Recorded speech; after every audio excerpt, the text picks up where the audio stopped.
Assalamualaikum warahmatullahi wabarakatuh. Perkenalkan, nama saya Raihanti Arina Jana. Sini saya mau menjelaskan tentang ulama besar yang berperan penting dalam penyebaran agama Islam di Indonesia. Nah, khususnya ini di Kalimantan ada Syekh Muhammad Arsyad Al-Banjari. Nah, Syekh Muhammad Arsyad Al-Banjari ini lahir pada tanggal 17 Maret 1710 di desa Lok-Gabang, Martapura, Kalimantan Selatan. Nah, nama lengkap beliau ini adalah Muhammad Arsyad bin Abdullah. Beliau berasal dari keluarga yang memiliki tradisi keagamaan yang kuat gitu ya. Nah, ayahnya ini bernama Abdullah, yaitu seorang muslim yang taat, dan ibunya bernama Siti Aminah. Nah, sejak kecil Muhammad Arsyad sudah menunjukkan kecerdasan dan ketertarikan yang mendalam gitu ya terhadap ilmu agama. Nah, pada usia 7 tahun ia dikenal sebagai anak yang cerdas dan tekun. Karena kecerdasannya itu, Sultan Banjar pada waktu itu yaitu Sultan Tamjidillah menyadari potensi yang ada di dalam diri Muhammad Arsyad. Nah, Sultan pun mendukungnya untuk mendapatkan pendidikan yang lebih baik gitu ya. Nah, kemudian beliau diberangkatkan ke Mekah dan Madinah pada usia 30 tahun. Setelah merasa cukup mendapatkan ilmu, Syekh Muhammad Arsyad Al-Banjari ini kembali ke tanah Banjar sekitar tahun 1772.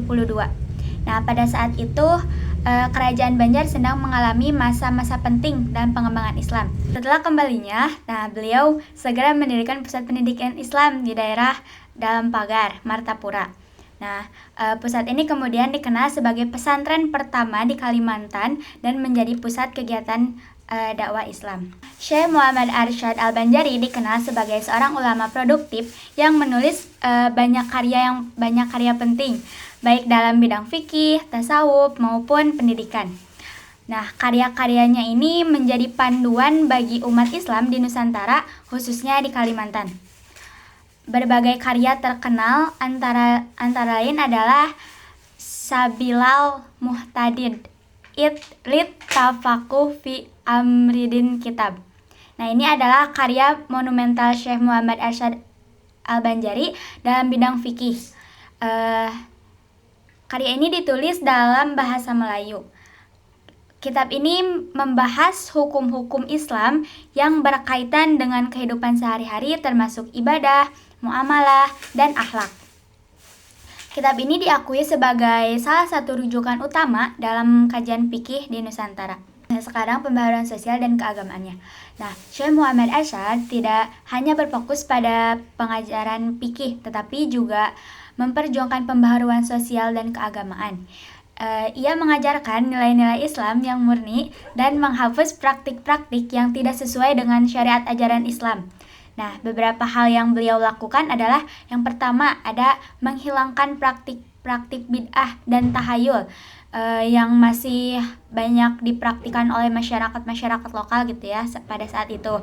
Nah, yang kedua ada memperbaiki sistem pendidikan dengan mendirikan madrasah.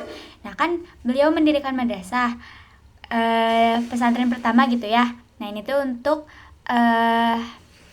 menjadi pusat pendidikan Islam sehingga ilmu agama bisa disebarkan secara sistematis. Nah, yang ketiga ada membina hubungan baik dengan kerajaan sehingga Sultan Banjar dan pejabat kerajaan menjadi pendukung utama gitu ya dalam dakwah dan pendidikan Islam ini. Nah, Syekh Muhammad Arsyad Al-Banjari ini juga memiliki pengaruh yang cukup besar dalam pemerintahan kerajaan Banjar. Nah, ia sering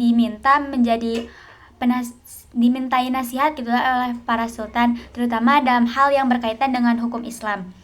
Hal ini menunjukkan bahwa posisinya sebagai seorang ulama itu sangat dihormati oleh pemerintah setempat. Keturunan dan pengaruhnya. Syekh Muhammad Arsyad Al-Banjari memiliki beberapa anak yang juga menjadi ulama dan melanjutkan misi dakwahnya. Nah, di antaranya adalah Syekh Muhammad As'ad yang juga menjadi ulama terkenal di Kalimantan. Pengaruh dakwah Syekh Muhammad Arsyad Al-Banjari terus berlanjut melalui murid-murid dan keturunannya. Hingga saat ini, nama Syekh Muhammad Arsyad tetap dihormati sebagai salah satu ulama besar yang memberikan kontribusi penting bagi perkembangan Islam di Nusantara, khususnya di Kalimantan. Syekh Muhammad Arsyad Al-Banjari wafat pada tahun 1812 dan dimakamkan di desa Kelampayan, Martapura. Nah, makamnya hingga kini menjadi tempat ziarah bagi umat Islam yang ingin menghormati jasa dan perjuangan beliau dalam menyebarkan Islam.